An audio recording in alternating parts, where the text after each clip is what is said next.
What if I told you one remix, one album, and one genius strategy just turned BTS into something even bigger than a global group? Because right now, Jin isn't just winning. BTS isn't just charting. And this comeback? It's not just successful, it's starting to feel like a full-on cultural takeover. And honestly, the craziest part is this. While the entire world is losing its mind over BTS's SWIM era, one version of the song is suddenly pulling insane attention all on its own. And yes, it's Jin's version. So let's talk about what's really happening, because this is way bigger than just another remix. When BTS dropped their fifth studio album ARIRANG, people expected something huge.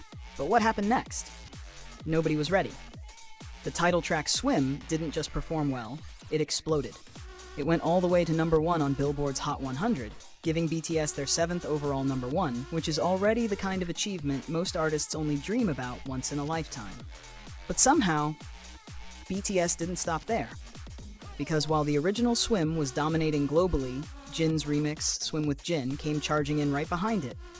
And that is where things started getting really interesting. On the worldwide iTunes song chart, the original SWIM took #1, and SWIM with Jin debuted at #2. Let that sink in. Not another artist, not a rival release, not a random viral track. The only song directly behind BTS was BTS Jin. That's not just popularity. That's power. That's presence. That's the kind of moment that makes people stop and say, wait, how is he doing this? And honestly, if you've heard Jin's version, you already know exactly why. Out of the 7 member-specific remixes, SWIM with Jin was created as an alternative rock remix, and that choice? Absolute genius. Because Jin's voice has always had this incredibly emotional, crystal-clear quality. But when you place that voice inside a rock-leaning sound, it becomes something else entirely. It becomes cinematic. It becomes addictive. It becomes the kind of song people don't just listen to once. They replay it. Again, and again, and again. And apparently, that's exactly what the world has been doing. Because in the United States, SWIM with Jin ranked 4th among top sellers in the past 24 hours. And even more impressively, it ranked 1st among all versions of SWIM, including the original, in that specific sales ranking. Yes, for a moment, Jin's version wasn't just doing well. It was literally outperforming every other version, including the main one. That's wild. And the domination didn't stop there. On the US iTunes Top Songs chart, the original SWIM ranked #4, while SWIM with Jin landed at #6, making it the highest-ranking member remix. Then over in Europe, the original SWIM took #1, and Jin's version followed at #8, once again becoming the strongest-performing individual remix. And on Spotify, same story. Out of all 7 member remixes, SWIM with Jin is reportedly the most streamed. So at this point, this isn't just a cute side moment. This isn't just fans supporting their bias. This is a very real, very measurable, very global reaction to Jin's musical pull. And people are noticing. Fast. But wait, it gets even crazier. Because even the visualizer video for SWIM with Jin started causing chaos. That visualizer reportedly hit #1 on iTunes music video charts in 20 countries, including the United States, Canada, India, Mexico, the United Kingdom, Germany, Taiwan, Russia, the Netherlands, and Australia. A visualizer, not even a full cinematic MV rollout. And still, global #1s. That's when you know the interest is not casual. People are not just hearing Jin right now. They are actively seeking him out, watching him, clicking him, streaming him, and choosing him.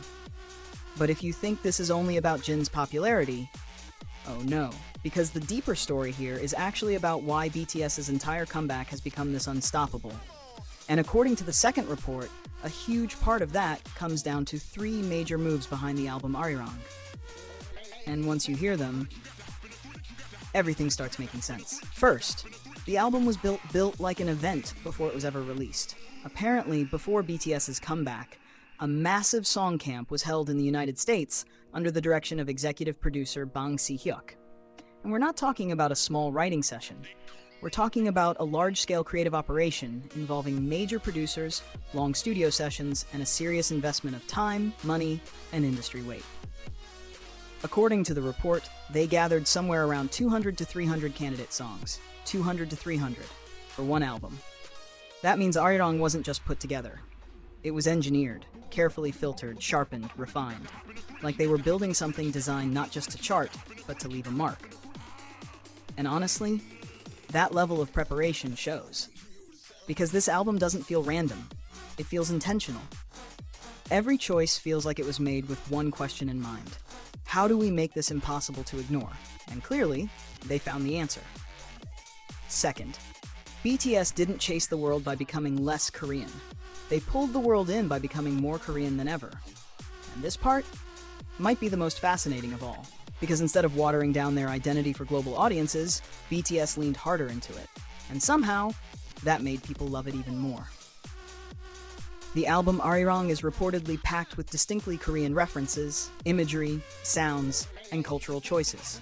From lyrical details, to performance concepts, to even how they presented themselves on American television. One of the most talked about moments was when BTS appeared on The Tonight Show starring Jimmy Fallon and entered wearing indoor slippers, explaining the Korean custom of taking shoes off inside the home. That's such a small detail on paper. But in reality, it's genius. Because suddenly, BTS wasn't just performing for the world, they were bringing the world into their space. And that same idea carried into their swim performance at the Guggenheim Museum, where the audience reportedly sat on floor cushions instead of chairs, subtly introducing the warmth of Ondol-style floor culture. And after the performance, those cushions became gifts. That's not just promotion, that's storytelling. That's branding with emotion. That's the kind of detail that makes a comeback feel memorable instead of temporary. And then there's the album's deeper symbolism. One track reportedly centers around the sound of the great King Songdeok bell, while another incorporates ARIRANG itself, one of Korea's most iconic folk songs.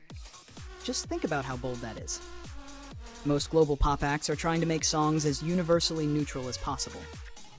BTS said, "No, we're going to make something rooted. And then we're going to make the entire world feel it." And somehow, they did. Because now, according to the article, people across different countries are literally singing along to ARIRANG. That is not a normal pop music moment. That is a cultural crossover event. And honestly, that might be one of the biggest reasons this era feels so different. It doesn't feel like BTS is asking for global approval anymore. It feels like they've reached a point where the world is now coming to them.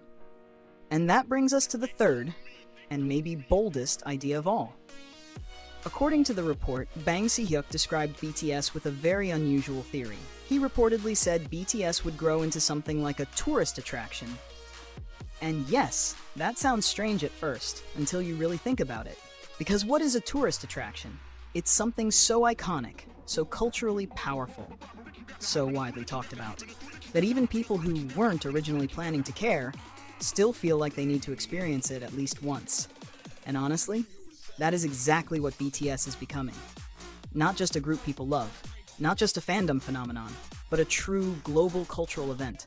Something people feel they need to witness, to understand, to talk about, to be part of. And the numbers back that up in a terrifying way. According to Spotify data cited in the report, the number of new listeners discovering BTS for the first time reportedly surged by over 690% on the day the album was released. That is insane. Because that means this wasn't just existing Thing fans pressing play. This was the outside world walking in. Curious, interested, ready. And once they got in, they stayed. Because SWIM alone reportedly pulled around 14.64 million Spotify streams on its first day, surpassing even the first day streaming pace of massive BTS megahits like Butter and Dynamite. Which is honestly the kind of statistic that makes you sit there for a second and go, wait, what? Because those songs were already giant, and now this era is somehow moving even harder? That's not nostalgia. That's not legacy carryover. That's current, active, real-time domination.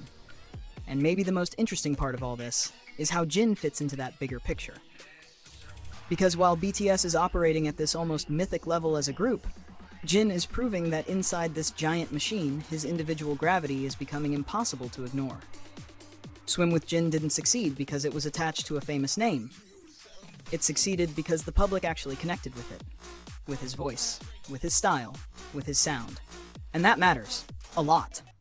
Because when one member can step into a remix and make that much noise, while the full group is simultaneously rewriting records, that tells you something very important. BTS is not peaking because of one lucky formula. They are peaking because every layer of what they do is becoming stronger. The group is stronger. The The vision is stronger, the identity is stronger. And Jin, he's right in the middle of that storm, quietly turning a member remix into one of the most talked about moments of the era, which honestly feels very Jin. Elegant, unexpected, dangerously effective. So now the real question is, if Swim with Jin is already doing this as a remix, what happens when Jin's next major solo musical moment arrives?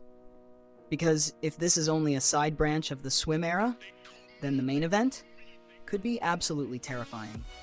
And if ARIRANG is already being treated like one of the biggest cultural moments in K-pop history, then BTS may not just be having a comeback, they may be entering an entirely new level of global power. And this time, the world doesn't just seem impressed, it seems hooked. So tell me in the comments, are you more obsessed with the original Swim, or are you completely addicted to Swim with Jin? And be honest, did Jin's version completely sneak up on you too? Because at this point, it kind of feels like he didn't just join the era, he hijacked part of it.